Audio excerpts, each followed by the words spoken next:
ତୋରି ପାଇଁ ତୋ ପାଇଁ ସିରିଏଲରେ ଆଜି ଆପଣମାନେ ଦେଖିବେ ପାର୍ବତୀଙ୍କ ବାପା ଆଜି ମନେ ମନେ ଭାବୁଥିବେ ଯଦି ଯଶୋଦା ସତରେ ପାର୍ବତୀର ମା ହେଇଥିବେ ତେବେ ସେ ତ ପାର୍ବତୀକୁ ନେଇଯିବେ, ତେବେ ମୁଁ ମୋ ଝିଅ ରୂପାକୁ ପାଇବି କେମିତି? ଏତିକି ବେଳେ ପାର୍ବତୀ ସବୁ ଫଟୋ ଆଣି ତାଙ୍କ ବାପାଙ୍କ ଆଗରେ ଫୋପାଡ଼ି ଦେବେ। ପାର୍ବତୀ ପଚାରିବେ ଏ ସବୁ କ'ଣ? ଆଉ ମୋତେ ତମେ କେଉଁ ସତ ଲୁଚେଇଛ? ତାଙ୍କ ବାପା କହିବେ ଝିଅ ତୁ ଟିକେ ଶାନ୍ତ ହ। ପାର୍ବତୀ କହିବେ ଖବରଦାର ତମେ ମୋତେ ଝିଅ କହିଥିବ।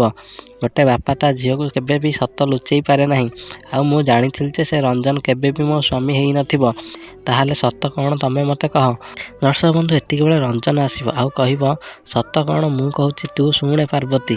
ସତ ହେଉଛି ଏଇଆ ଯେ ଏ ଫଟୋରେ ଥିବା ଝିଅ ହେଉଛି ତୋ ସାନ ଭଉଣୀ ରୂପା। ରୂପା ଆଉ ମୁଁ ପରସ୍ପର ଦୁହିଁଙ୍କୁ ଭଲ ପାଉଥିଲୁ।